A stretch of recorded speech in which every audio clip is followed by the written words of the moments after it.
तो ब्रह्म सूत्र के चतुर्थ अध्याय के प्रथम पाद के द्वितीय अधिकरण का विचार हम लोग ज्ञान यज्ञ से पहले कर रहे थे।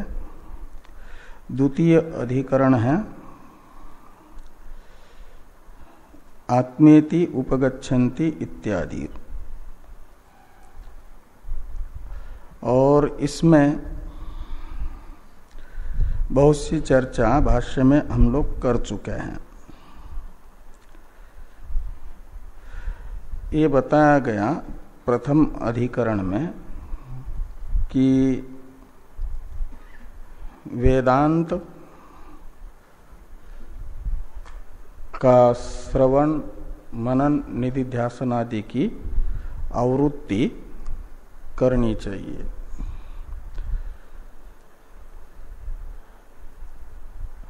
श्रवण निवर्त्य दोष चित्त में से जब तक नहीं जाते तब तक श्रवण की आवृत्ति से भोजन तब तक करना ही है जब तक क्षुधा की निवृत्ति नहीं होती। क्षुधा एक दोष है, तो क्षुधा दोष की निवृत्ति होने तक भोजन करते हैं। ऐसे श्रवण निवर्त्य दोष की निवृत्ति तक उसका साधनभूत श्रवण करना है। उससे निवर्त्य दोष है प्रमाण विषयक संशय विपर्य। संशय प्रमाण विषयक संशय विपर्य के निवृत्त होने पर श्रवण पूर्ण माना जाता है, वेदांत का तात्पर्य अवधारण हो जाता है। वेदांत का तात्पर्य अवधारण पर्यंत ही श्रवण होता है। तो तात्पर्य अवधारण होने पर भी प्रमेय विषयक संशय विपर्य, जिसको वेदांत का तात्पर्य निर्धारित है, उसके बुद्धि में भी रह सकता है। प्रमाण विषयक संशय विपर्य रहित बुद्धि होने पर भी ब्रह्मात्म एकत्व विषयक संशय विपर्य आत्मक चित्तगत वृत्ति रह सकती है। विषय अलग अलग है उनका। पहले प्रमाण विषयक संशय विपर्यात्मक वृत्ति का विषय प्रमाण था। अब प्रमेय यानी वेदांत प्रमाण का प्रमेय ब्रह्मात्म एकत्व, और तद विषयक संशय जिसको वेदांत का तात्पर्य अवधारण हो गया है, उसके बुद्धि में भी हो सकता है। और जिसको वेदांत का तात्पर्य अवधारण हो गया, उसे भी विपरीत भावना कहो या प्रमेय विषयक विपर्य कहो रह सकता है। इसकी निवृत्ति के लिए, संशय की निवृत्ति के लिए मनन, विपर्य की निवृत्ति के लिए निधिध्यासन ये साधन है। ये प्रमेय विषयक संशय निवृत्त होने तक करना ही होता है मनन। प्रमेय विषयक विपर्य की निवृत्ति तक निधिध्यासन करना होता है, नहीं तो साक्षात्कार नहीं हो पाता। और साक्षात्कार के बिना वासनाक्षय और अविद्या निवृत्ति नहीं होती। आभानापादक आवृत्ति आभानापादक अविद्या रहती ही है, वो भी दोष है। उन दोषों की निवृत्ति के लिए साक्षात्कार जरूरी है, और साक्षात्कार के लिए आवश्यक है साक्षात्कार की उत्पत्ति में प्रतिबंधक प्रमेय विषयक संशय, प्रमेय विषयक विपर्य नामक दोष की निवृत्ति। उनके साधन मनन निधिध्यासन की भी आवृत्ति अपेक्षित है। इस प्रकार ये श्रवण मनन और निधिध्यासन जो ज्ञान के अंतरंग साधन है, इनकी आवृत्ति जिज्ञासु को उनके द्वारा निवर्त्य दोषों की निवृत्ति तक करनी ही है। ये प्रथम अधिकरण आवृत्ति असकृत उपदेशात से बताया गया। अब द्वितीय अधिकरण से ये बताया जा रहा है, निधिध्यासन करना है का अर्थ है एक प्रकार से मनन निधिध्यासन तो ध्यानात्मक ही है न, एक प्रकार से आत्मचिंतन है। वेदांत अनुकूल युक्तियों से जो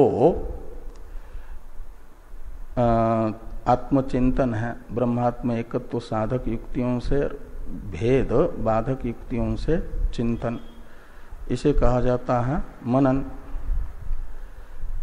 और निधिध्यासन फिर श्रवण मनन से निश्चित अर्थ का ग्रहण, तदाकार चित्तवृत्ति का निरंतर प्रवाह।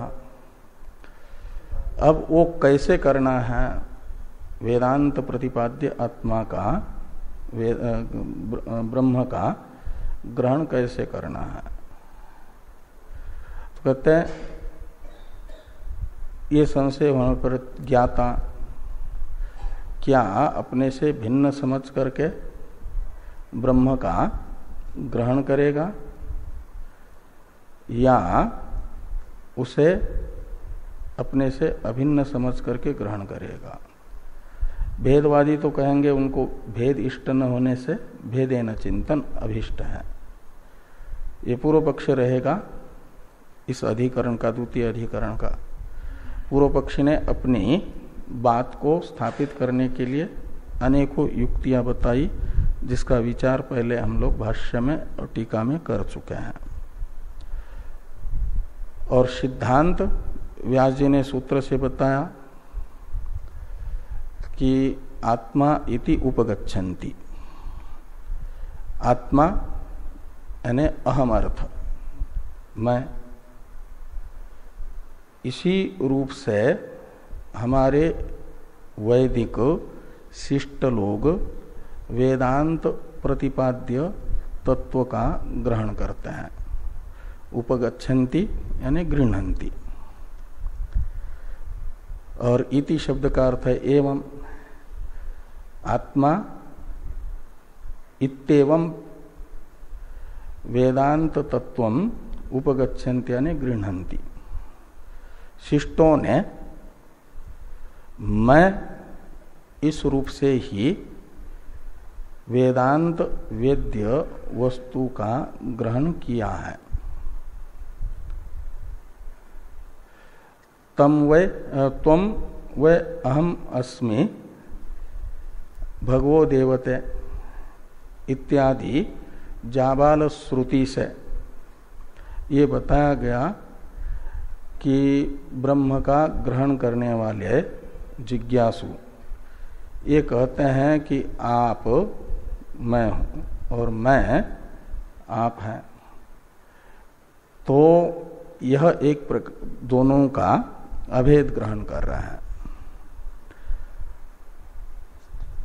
और केवल ब्रह्म का मैं के रूप में ग्रहण करते हैं ऐसी बात नहीं, अपने शिष्यों को भी वैदिक शिष्ट लोग ब्रह्म का ज्ञापन आत्म रूप से ही करते हैं।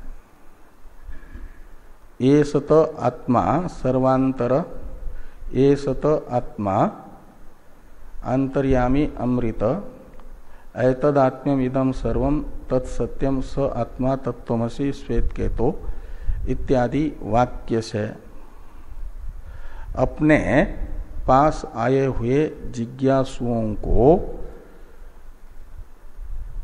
तत्वज्ञ महापुरुष वेदांत प्रतिपाद्य तत्व का मैं के रूप में ही ग्रहण कराते हैं, ग्राहयन्ति ज्ञापन करते हैं।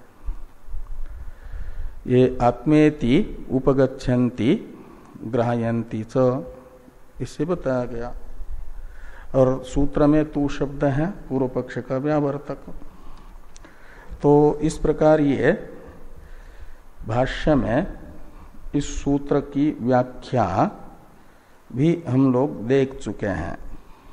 और भाष्यकार भगवान पूर्व पक्षी के द्वारा अपनी बात को रखते समय जो जो युक्तियां बताई गई थी उनका अनुवाद करके खंडन कर रहे हैं।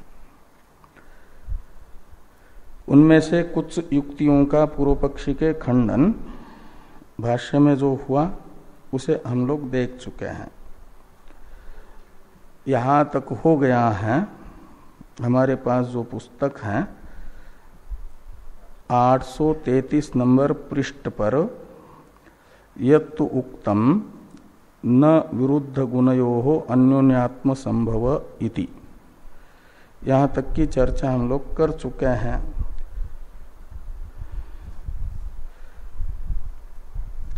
पूर्व पक्षी का कथन था कि परमात्मा अपहत पापमत्वादि धर्म वाला है और जीव त्वम पदार्थ पुण्य पापादि से युक्त है, धर्माधर्मादि से युक्त है। तो अपहत पापमत्वादि और धर्माधर्मादि युक्तता यानी धर्माधर्मादि राहित्य तथा धर्माधर्मादि युक्तता, ये परस्पर विरोधी धर्म है। और इन परस्पर विरोधी धर्मों का यदि जो धर्मी है उसे एक मानेंगे तो मानना पड़ेगा तादात्म्य। परस्पर विरोधी धर्म वाले जो दो पदार्थ हैं उनका अन्योन्य रूपता यानी तादात्म्य अभेद असंभव है, संभव नहीं है। ऐसा पूर्व पक्षी ने जो कहा था ते कह रहे हैं कि यत्तु उक्तम विरुद्ध गुणयोः, यानी विरुद्ध हैं गुण जिनके तत्व पदार्थ के, ऐसे तत्पदार्थ तथा त्वम पदार्थ का अन्योन्यात्मत्व यानी अभेद संभवो न, अन्योन्य रूपता दोनों में संभव नहीं है, अभेद संभव नहीं है। ये तो उत्तम के पास में न है ना। तो परस्पर विरोधी गुण वाले तत्पदार्थ त्वम पदार्थ का एकत्व संभव नहीं है विरोधी धर्मवत्ता होने से, ऐसा जो पूर्व पक्षी ने कहा था। इसके विषय में भाष्यकार भगवान कह रहे हैं नायम दोषः, कहते हैं जो आपको परस्पर विरोधी धर्म तत्पदार्थ त्वम पदार्थ में प्रतीत हो रहे हैं उसके कारण अभेद असंभव प्रतीत हो रहा है, ये दोष संभव नहीं है सिद्धांत मत में। क्यों? कहते विरुद्ध गुणताया मिथ्यात्वोपपत्ते, तत्पदार्थ त्वम पदार्थ में जिन विरोधी गुणों की प्रतीति हो रही है वे विरोधी गुण उनके स्वरूप नहीं है, स्वरूपभूत गुण नहीं है, धर्म नहीं है, औपाधिक धर्म है। औपाधिक होते हैं आरोपित, जैसे स्फटिक में लालिमा औपाधिक है, उसका स्वरूप नहीं है।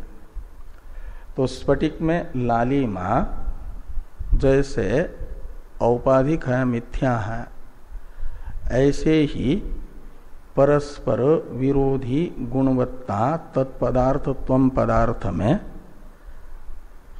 उनका अपना स्वरूप नहीं है, पारमार्थिक नहीं है, आरोपित है, मिथ्या है। इसलिए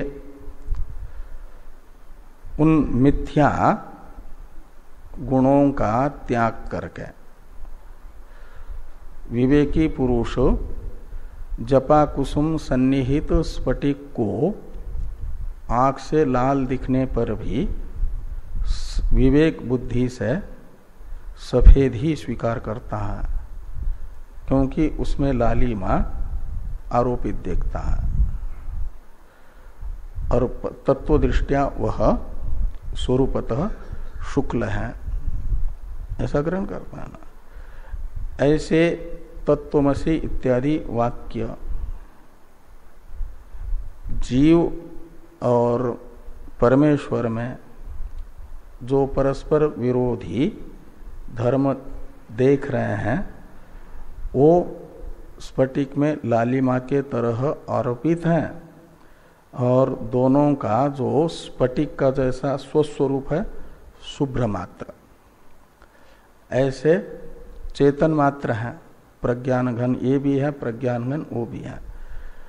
उस स्वरूप में स्वतः कोई भेद नहीं है, इसलिए स्वतः अभेद है और आरोपित भेद है परस्पर विरोधी गुणवत्ता कारण। उन आरोपित विरोधी गुणों को लेकर के स्वतः सिद्ध अभेद का अपलाप नहीं किया जा सकता। ये यहां पर कहते हैं कि नायम दोषः विरुद्ध गुणतायाः मिथ्यात्व उपपत्ते। तो कोई विवेकी जपा कुसुम सन्निहित स्फटिक के शुभ्रता का खंडन नहीं करता लाल दिखने पर भी। ऐसे ही परस्पर विरोधी धर्मवान प्रतीत होने पर भी स्वतः सिद्ध जो तत्वम पदार्थ का एकत्व है उसका अपलाप नहीं किया जा सकता, ये यहां पर कहा।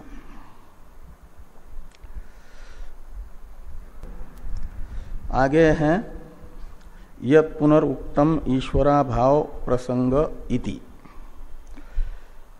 ये पूर्व पक्षी ने कहा था, उसका अनुवाद करके निराकरण कर रहे हैं सिद्धांती। यत्तु पुनरुक्तम इत्यादि की अवतरण टीका है।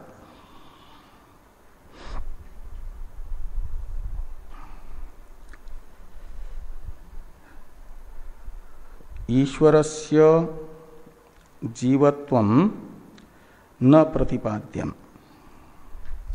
येन ईश्वराभाव स्यात्। शुरू ये इधर वाले पृष्ठ पर टीका है।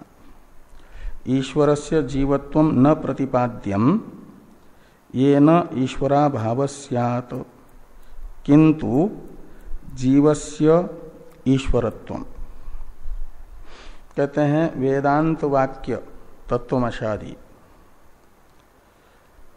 तत्पदार्थ में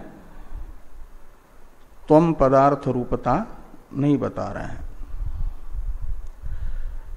यानी तत्वमसि इत्यादि वाक्य में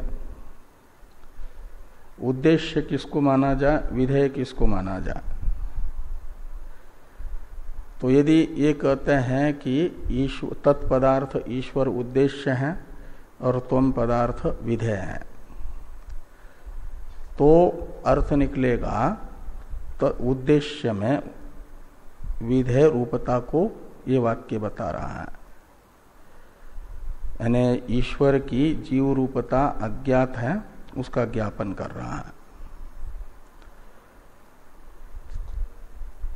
और यदि ऐसा मानेंगे तो पूर्व पक्षी ने कहा था तत्वमशादि वाक्य से यदि तत्पदार्थ में त्वम पदार्थ रूपता यानी जीव रूपता को बताया जाएगा तो तत्वमसि वाक्य रूप प्रमाण से ईश्वर जीव रूप है यह निश्चित होगा। तो ईश्वर जीव रूप है यह निश्चित हो जाएगा तो फिर ईश्वर समाप्त हो जाएगा, ईश्वर के अभाव का प्रसंग आएगा। और ईश्वर का अभाव यदि मानोगे तो फिर ईश्वर प्रतिपादक वेद वाक्यों में अप्रामाण्य की आपत्ति आएगी। ये पहले पूर्व पक्ष ने कहा था, उसका निराकरण करते हुए कह रहे हैं तत्वमशादि वेदांत वाक्यों का तात्पर्य ईश्वर में जीव रूपता को बताने में नहीं है। वेदांत वाक्य ईश्वर को जीव रूप बताने के लिए प्रवृत्त नहीं हुए हैं। कोई वेदांत वाक्य ईश्वर यानी असंसारी परमेश्वर संसारी जीव रूप है, असंसारी परमेश्वर का संसारित्व बताने के लिए नहीं प्रवृत्त हुआ है वेदांत। ये यहां पर बताया टीका में कि ईश्वरस्य जीवत्वम न प्रतिपाद्यम, वेदांत वाक्यों का प्रतिपाद्य ईश्वर में जीव रूपत्व नहीं है। ये न ईश्वराभाव स्यात्, यदि वेदांत वाक्य ईश्वर को जीव रूप बताएंगे तब तो ईश्वर के अभाव का प्रसंग आएगा। वो तो वेदांत वाक्य नहीं कर रहे हैं, इसलिए ईश्वराभाव का प्रसंग नहीं है। तो कहा कि यदि ईश्वर का जीव रूपत्व वेदांत वाक्य नहीं बता रहे हैं तो फिर क्या बता रहे हैं? तो कहते हैं किंतु जीवस्य ईश्वरत्वम, तत्वमशादि वेदांत वाक्य जीव को ईश्वर रूप बताने के लिए प्रवृत्त हुए हैं। तो कहा यदि वेदांत वाक्य संसारी जीव को ईश्वर रूप बताएंगे तब तो तत्वमशादि वाक्य जीव को बताएंगे असंसारी परमेश्वर रूप, नित्य मुक्त परमेश्वर रूप, कि तुम नित्य मुक्त हो ऐसा बताएंगे यदि, तो वेदांत शास्त्र का अधिकारी मुक्त है कि बद्ध है? मुक्त पुरुष तो उपनिषद का अधिकारी है क्या? नहीं है, बद्ध है। और तत्वमशादि वाक्य क्या कह रहे हैं कि तुम नित्य मुक्त परमेश्वर हो, ब्रह्म हो। तो यदि जीव की ब्रह्म रूपता यानी नित्य मुक्तता में तात्पर्य वेदांत का मानेंगे तो जीव ही नहीं रहेगा, फिर वो नित्य मुक्त ब्रह्म ही है, जीव है ही नहीं। तो जीव है नहीं का मतलब बद्ध है ही नहीं, तो बद्ध नहीं है तो फिर अधिकारी नहीं होगा। तो अधिकारी का अभाव होने से वेदांत शास्त्र अप्रमाण होगा। ये दोष पूर्व पक्षी ने पहले कहा था, उसके विषय में कह रहे हैं कि नच एवं अधिकारी अभाव, एवं यानी वेदांत का संसारी जीव में असंसारी ब्रह्म रूपत्व बताने में तात्पर्य मान लेने पर भी जो दोष पूर्व पक्षी बता रहे थे अधिकारी का अभाव रूप, वो दोष नहीं आएगा वेदांत मत में। क्यों नहीं आएगा? तो कहते इसलिए नहीं होगा कि एकत्व प्रबोधात प्राक अधिकारी भेद अंगीकारात इत्याह यत् पुनरुक्तम इत्यादि ना। तो कहते हैं तत्वमस्यादि वाक्यों से ब्रह्मात्म एकत्व की अनुभूति होने से पहले तक, एकत्व प्रबोध शब्द का अर्थ है अहम ब्रह्मास्मि इत्याकारक अनुभूति। यह अनुभूति होने से पहले अविद्यावस्था में जो औपाधिक भेद है, उस औपाधिक भेद को लेकर के त्वम पदार्थ बद्ध है और तत्पदार्थ असंसारी है, और वो जो संसारी अपने आप को बद्ध अनुभव कर रहा है वह अधिकारी है बोध होने से पहले तक। बोध होने के बाद अधिकारी नहीं है। तब तक, जब तक अपने आप को अज्ञानी अनुभव कर रहा है, अपनी ब्रह्मरूपता को नहीं समझ पा रहा है, तब तक अधिकारी है। इस अभिप्राय से कहते हैं कि एकत्व प्रबोधात प्राक अधिकारी भेद अंगीकारात। तो अधिकारी का वेद प्रतिपाद्य ब्रह्म से भेद माना गया है, वह अन्वेष्टा है और अन्वेष्टव्य है वेदांत प्रतिपाद्य तत्पदार्थ ब्रह्म।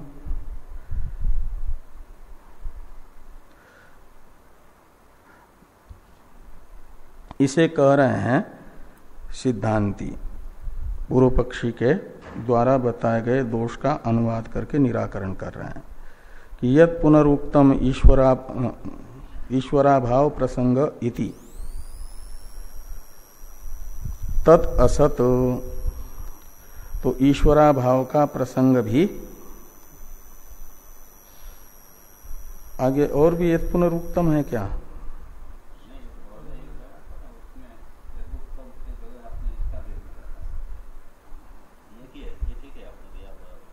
हाँ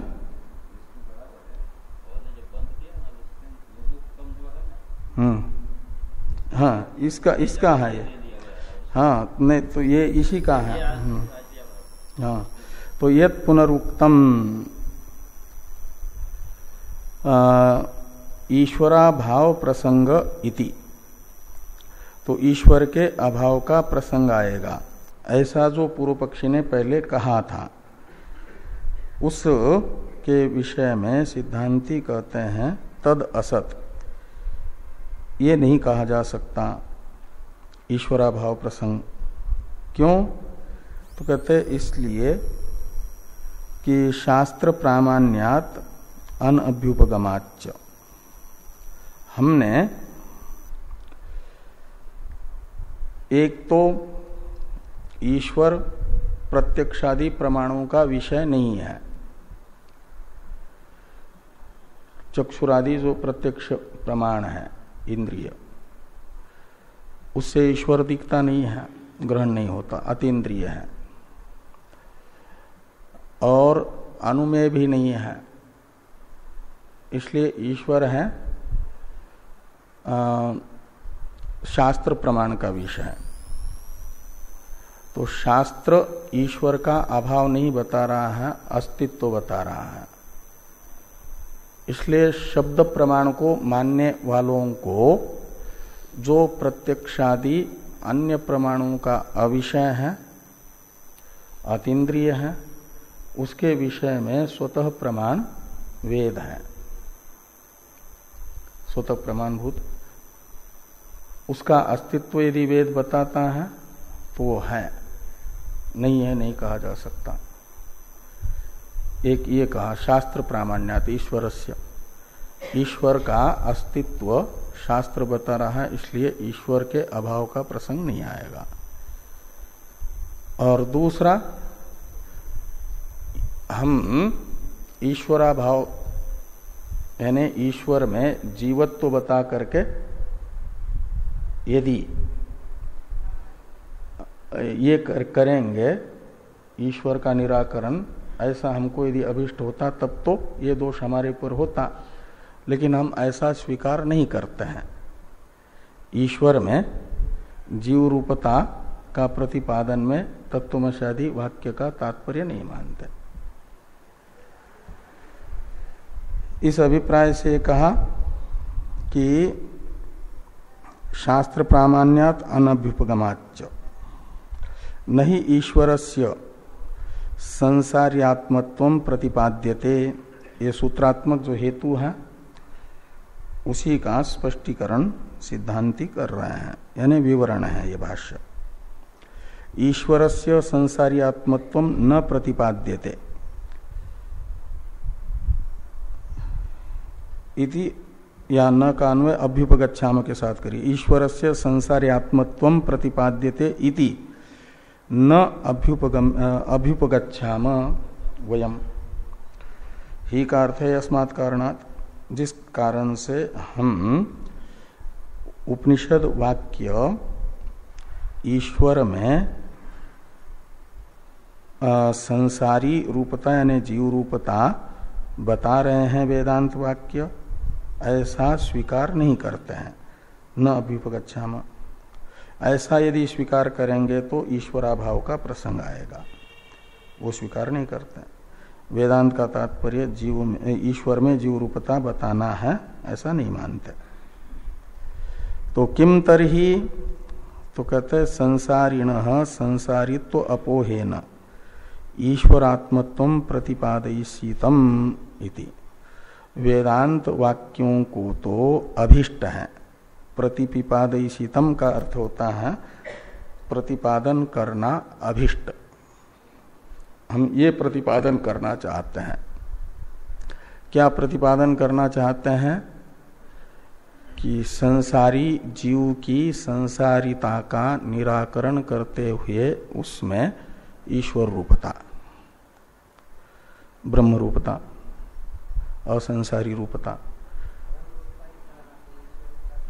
वह ईश्वर शब्द ब्रह्म का लक्षक है, असंसारिता का लक्षक है।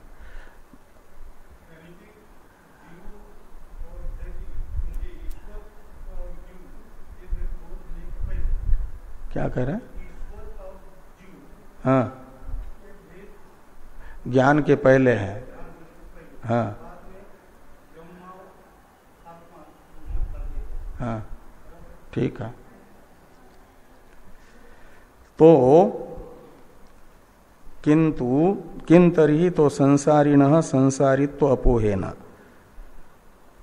जीव रूपता का निराकरण करते हुए ईश्वरात्मत्वं प्रतिपिपादयिषितम, ईश्वर रूपता का हम प्रतिपादन करते हैं।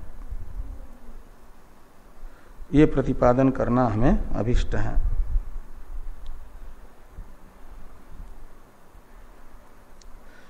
तो एवं च सति अद्वैत ईश्वरस्य अपहत पाप्मत्वादि गुणता विपरीत गुणता तो इतरस्य मिथ्या इति व्यवतिष्ठते। जब ऐसा मानते हैं कि संसारी जीव की संसारिता का निराकरण करते हुए उसमें असंसारी ब्रह्मरूपता बताना वेदांत को अभिष्ट है, ऐसा मानते हैं तो एवं च सति का अर्थ ये निकलेगा। अद्वैत ईश्वरस्य, जो अद्वैत ईश्वर है का मतलब एकमेवा द्वितीय ब्रह्म है, उसमें अपहत पापमत्वादि गुणता, ये उसके स्वरूपभूत गुण है, वो वास्तविक है, धर्माधर्मादि राहित्य। और विपरीत गुणता तो इतरस्य, इतर है जीव, उसमें जो विपरीत गुणता है धर्माधर्मादिवत्ता, वह मिथ्या है, आरोपित है, उपाधि के संसर्ग से है। ब्रह्म में ही जब कार्यक्रम संघात रूप उपाधि के सन्निधि में, ब्रह्म में ही धर्माधर्मादि वत्ता रूप संसार आरोपित होता है, तो उस समय वही ब्रह्मजीव कहलाता है। जपा कुसुम की सन्निधि में स्फटिक लोहित कहला रहा है, वैसे ब्रह्म ही कार्यक्रम संघात की सन्निधि में, उपाधि की सन्निधि में जीव कहला रहा है, संसारी कहला रहा है। और विवेक से कार्यक्रम संघात के रहते हुए भी उसकी कार्यक्रम संघात से अलग जो असंसारिता है, वो चिन्मात्र रूपता है, वह धर्माधर्मादि से रहित है, वो स्वतः अपहत पापमत्वादि रूप ही है। तो उपाधि के कारण आरोपित जो विरुद्ध धर्म है उसका अपलाप करते हुए, जैसे लालिमा का अपलाप करते हुए स्फटिक को विवेकी उस समय भी शुक्ल समझता है, शुभ्र समझता है, ऐसे विवेक से तत्वमशादि वाक्य बता रहे हैं कि संसारित्व का त्वम पदार्थ में जो आरोपित संसारित्व है उसका अपलाप करते हुए उसका असंसारी ब्रह्मत्व ये बता रहे हैं। संसारिण संसारित्व अपोहेन ईश्वरात्मत्वं प्रतिपिपादयिषितम् एवं च सति अद्वैत ईश्वरस्य अपहत पापमत्वादि गुणता और विपरीत गुणता तो इतरस्य मिथ्या इति व्यवतिष्ठते, यानी सुनिश्चित होता है। व्यवतिष्ठते का अर्थ है, व्यवसाय शब्द का अर्थ होता है निश्चय, व्यवतिष्ठते का अर्थ होता ये सुनिश्चित होता है।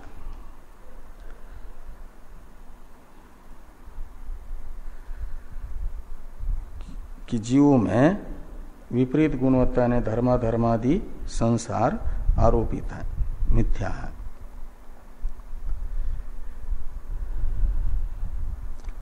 यद्यपि उक्तम अधिकारी अभाव प्रत्यक्षादि विरोधश्च इति तदपि असत।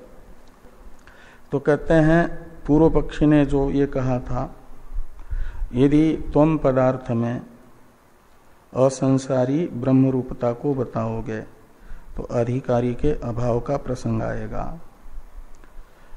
उसका निराकरण करते हुए कहा जा रहा है कि यद्यपि उक्तम अधिकार्याभाव और प्रत्यक्षादि विरोधश्च, प्रत्यक्षादि प्रमाणों का भी कोई विषय नहीं बचेगा ना, तो उनका भी विरोध होगा। कहते तदपि असत, ये भी अधिकार्याभाव दोष बताना वेदांत में और प्रत्यक्षादि प्रमाणों का विरोध बताना गलत है, अनुचित है। क्यों? तो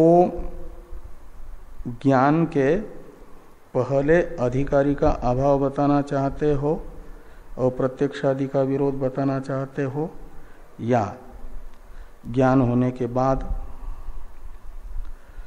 ये दो विकल्प सिद्धांति पूर्व पक्षी से पूछेंगे करके।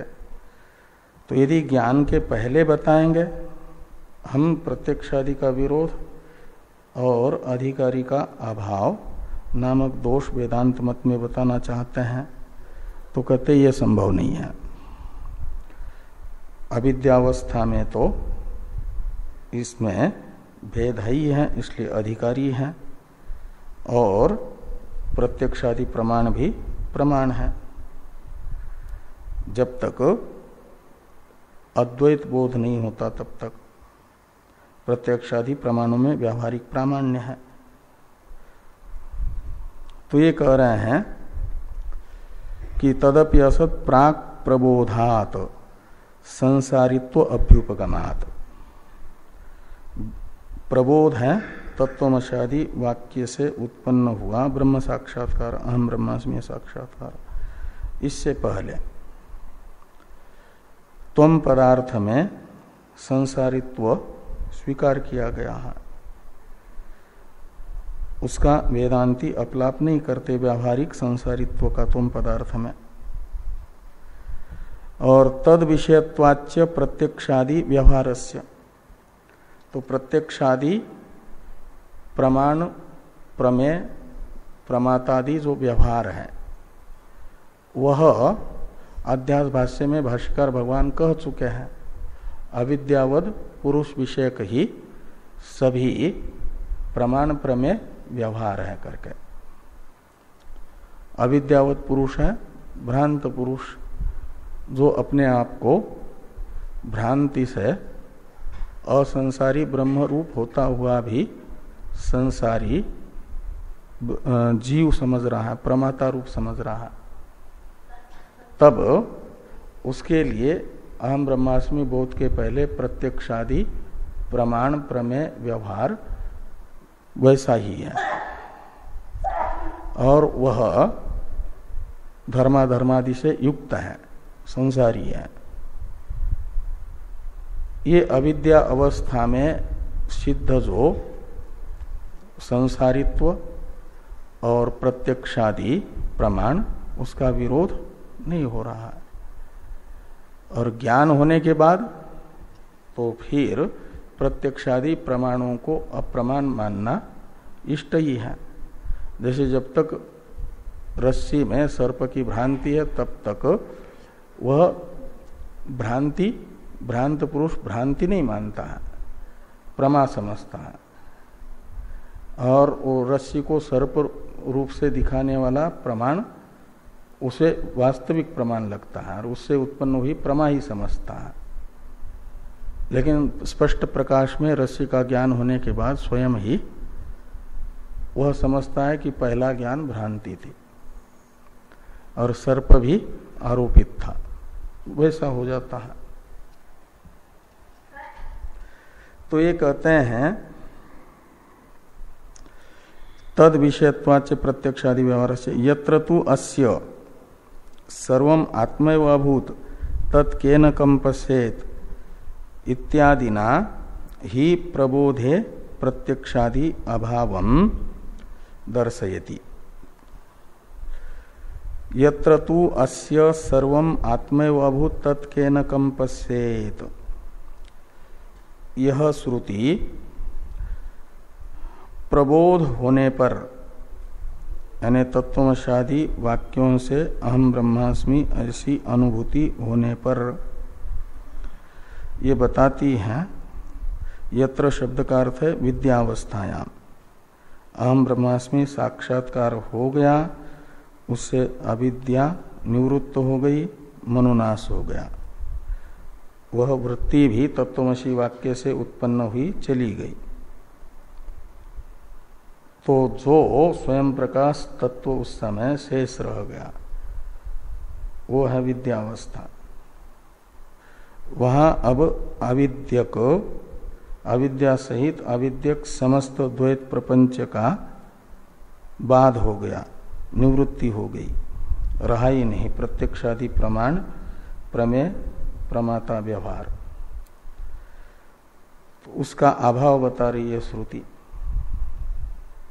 प्रत्यक्षादि प्रमाणों के विषय के न रहने से प्रत्यक्षादि प्रमाणों का अभाव। तो यत्र यानी विद्यावस्थायाम, अस्य यानी ज्ञानिनः विदुषः, तो ज्ञानी को क्या हो जाता है कि अविद्या सहित अविद्यक द्वैत प्रपंच के निवृत्त होने से केन कंपसेत, यह श्रुति केन शब्द से प्रमाण का आक्षेप कर रही है, कम शब्द से प्रमेय का, और ऊपर से जोड़ देना कह पश्चेत प्रमाता का। प्रमाण, प्रमेय और प्रमाता, इसका आक्षेप कर रही है श्रुति। का मतलब द्वैत नहीं है, त्रिपुटी का अभाव बता रही है। यत्र नान्य स्थिति नान्य शृणोति, वो कहो या ये आक्षेप द्वारा निराकरण कहो। तो इत्यादिना ही प्रबोधे प्रत्यक्षादि अभावम दर्शयति, केन शब्द से प्रत्यक्षादि प्रमाणों का अभाव बताया, कम शब्द से उनके प्रमेय का अभाव बताया, रूपादि का, और कह शब्द न होने पर भी पश्चेत का कर्ता हो जाएगा कह, प्रथम पुरुष है ना, उससे दृष्टा का, प्रमाता का आक्षेप, और दृश्य धातु से प्रमिति का आक्षेप।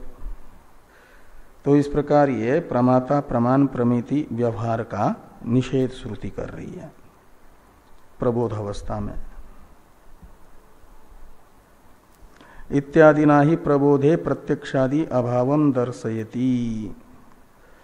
आगे हैं प्रत्यक्षादि अभावे श्रुते अपि अभाव प्रसंग इति चेत। तो प्रत्यक्षादि अभावे इसका अवतरण है टीका में, वेद सत्यत्व श्रद्धालु शंकते। तो वेद को जो सत्य मानता है श्रद्धालु, वह शंका करता है। वेद को सत्य मानने में मीमांसक, हाँ, वो तो नित्य मानते हैं ना। तो शब्द राशि रूप जो वेद है उसे नित्य मानने वाले, वेद की सत्यता पर श्रद्धा करने वाले शंका करते हैं। प्रत्यक्षादि अभावे श्रुतेः अपि अभाव प्रसंग इति चेत। तो कहते हैं यदि प्रत्यक्षादि प्रमाणों का अभाव मानेंगे तो वेद का भी अभाव मानना पड़ेगा, वेद के अभाव का भी प्रसंग आएगा। का मतलब ज्ञान अवस्था में फिर वेद का भी निषेध होगा। केन शब्द से प्रमाण मात्र को लेना है। प्रत्यक्षादि अर्थापत्ति पर्यंत के सब प्रमाण, अनुपलब्धि वगैरह, और वेद भी, वे सब तो प्रत्यक्षादि प्रमाणों को तो मानने में, उसे असत्य मानने में, ज्ञान से निवृत्त हो रहे इसलिए जो है मिथ्या मानने में आपत्ति नहीं है। लेकिन वेद भी मिथ्या है, ये मानने में थोड़ी हिचकिचाहट हो रही है। तो उस दृष्टि से कहते हैं कि वेद सत्यत्व श्रद्धालु शंकते। तो कहा प्रत्यक्षादि अभावे श्रुतेरभि अभाव प्रसंग इति चेत। ऐसा यदि दोष पूर्व पक्षी बताते हैं तो कहते हैं न, कहते ये वेदांत मत में दोष नहीं है, वेद के अभाव का प्रसंग नामक दोष। क्यों? वेद का अभाव प्रसंग का मतलब वेद में मिथ्यात्व का प्रसंग, ये दोष नहीं है। कहते इसलिए कि इष्टत्वात्, कहते कोई भी दोष तो दोष तब माना जाता है कि सामने वाला उसे स्वीकार न करता हो। ज्ञान होने पर वेद में भी अवेदत्व ज्ञानी के दृष्टि से, तत्व दृष्टि से मानना अभिष्ट है वेदांती को। और ज्ञान के पहले तक, अहम ब्रह्मास्मि प्रबोध के पहले तक यदि सर्वोपरि कोई है जिसका निर्णय बिल्कुल बदला नहीं जा सकता, ऐसा कोई है तो वेद है। और बाद में वेद स्वयं ही अपने आप को कहता है कि मैं ज्ञान होने पर प्रत्यक्षादि प्रमाणों के तरह ही उस तत्व दृष्टि में प्रमाण नहीं हो, क्योंकि प्रमाण तो प्रमिति के लिए होता है ना, और वह प्रमिति प्रमाता को अपेक्षित होती है। अब तो प्रमाता ही नहीं रहा। अन्वेष्टव्यात्म विज्ञानात् प्राक प्रमातृत्वमात्मनः अन्विष्टस्यात् प्रमातेव पाप्म दोषादि वर्जित। तो प्रमाता रहने पर प्रमाण होगा। अब प्रमाता ही नहीं है तो कोई भी प्रमाण उस समय उस अवस्था में नहीं रहेगा, ऐसा श्रुति स्वयं मान रही है। तो इसलिए कहते हैं न इष्टत्वात्। तो कहा ये कौन से श्रुति वाक्य हैं जो वेद को भी उस अवस्था में अवेद बताते हैं, अप्रमाण बताते हैं। तो कहते हैं अत्र पिता अपिता भवति इति उपक्रम्य, बृहदारण्यक उपनिषद के ज्योतिर्ब्राह्मण में याज्ञवल्क्य जी ने जनक जी को समझाया है कि अत्र पिता अपिता भवति वेदा अवेदा इति वचनात् इष्यते एव अस्माभि श्रुते अपि अभाव प्रबोधे। तो ये कहते हैं कि अत्र शब्द से वहाँ दो अवस्थाएं बताई गई है, एक सुषुप्ति अवस्था और एक ज्ञान अवस्था। तो सुषुप्ति अवस्था भी अद्वैत अवस्था है और ज्ञान अवस्था भी अद्वैत अवस्था है। इसलिए महाराज जी कहा करते थे ना कि सुषुप्ति मोक्ष को समझाने के लिए अद्वैत, यदि भगवान जीवों को सुषुप्ति न देते तो वेदांत का प्रतिपाद्य अद्वैत समझना बड़ा कठिन होता, और स्वप्न न देते यदि स्वप्न अवस्था, तो जागृत अवस्था का मिथ्यात्व समझना कठिन होता। एक ही अवस्था लगा देते शुरू से ही तो बहुत अधिक विकास करता ना जीव, अधिक समय मिलता काम करने के लिए, सोना न पड़ता, स्वप्न में भी समय वेस्ट न होता, तो ज्यादा विकास होता कि नहीं। तो क्यों स्वप्न अवस्था और ये सुसुप्ति अवस्था लगाई? तो कहते हैं जागृत अवस्था को, जागृत द्वैत को मिथ्या कितना भी श्रुति समझाती तो समझना थोड़ा कठिन हो जाता। बुद्धिमान तो उत्तम अधिकारी तो समझ जाए, लेकिन मध्यम को, मंद को समझना कठिन होता। और अद्वैत को समझना कठिन होता यदि सुसुप्ति न होती। इसलिए अत्र शब्द से लेना है सुसुप्ति को भी और ज्ञान अवस्था को भी। तो हाँ, अत्र पिता अपिता भवति, तो जैसे सुसुप्ति में पिता अपिता होता है, पिता अपने आप को गाढ़ सुसुप्ति में, गहरी नींद में मैं फलाने का पिता हूं ऐसा अनुभव नहीं कर सकता, मैं फलाने का पुत्र हूं ये भी अनुभव नहीं करता। तो पिता अपिता होता है, पुत्र अपुत्र होता है। का मतलब जो भी जागृत और स्वप्न में कार्य विशेष था, द्वैत विशेष था, उसका अभाव हो जाता है। ऐसे प्रमाणों का भी अभाव होता है। ऐसे ही श्रुति आगे सब का वो बताते बताते कहती है वेदा अवेदा भवंती। तो सुसुप्ति में प्रमाण प्रमेय व्यवहार रहता ही नहीं है तो वेद भी नहीं रहता। ऐसे दार्ष्टान्त में, सुसुप्ति तो दृष्टांत है, और दार्ष्टान्त में अद्वैत अवस्था जो अनादि अविद्या रूप सुसुप्ति है वो भी चली गई, समाप्त हो गई। परम अद्वैत जिसे जागृत सुसुप्ति कहा जाता है, उसमें योग वासिष्ठ में ज्ञान की 7 भूमिका में कहा गया पदार्था भावनी नाम की भूमिका। वो पदार्था भावनी नाम की भूमिका में वो जागृत सुसुप्ति है।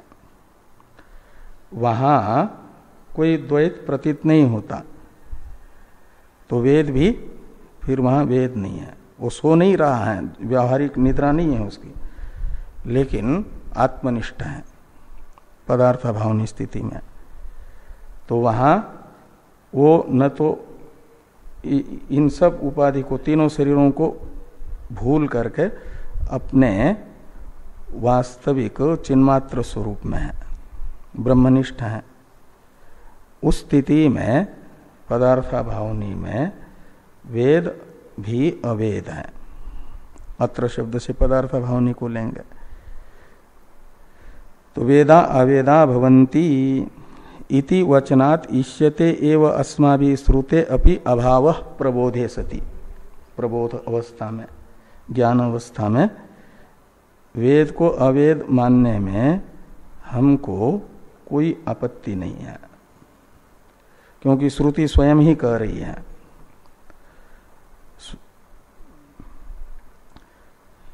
अब आगे चर्चा आ रही है क्या? हाँ, न का अवतरण था, अवतरण देख लीजिए।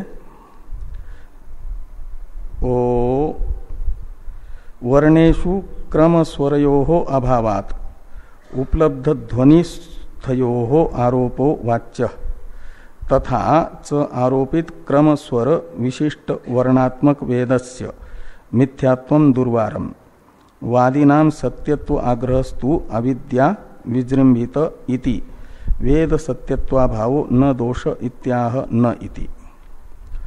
इस पर थोड़ा विचार है, इसको कल करते हैं। न का अवतरण है, यद्यपि न को पढ़ लिया हम लोगों ने, लेकिन थोड़ा विचार करना है इस पर। और ओम पूर्णमदः पूर्णमिदम्